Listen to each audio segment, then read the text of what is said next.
So, just reloaded Windows on a computer I have, and I ran into some network. Don't have a network.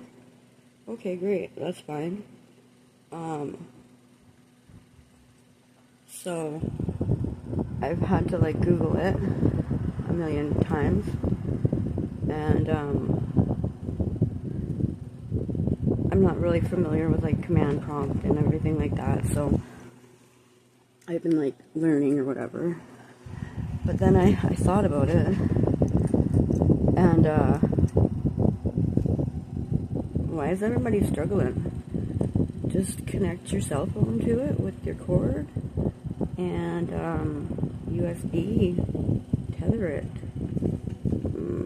Seems a lot simpler actually than everything else I'd read on how to get the network going. Just some food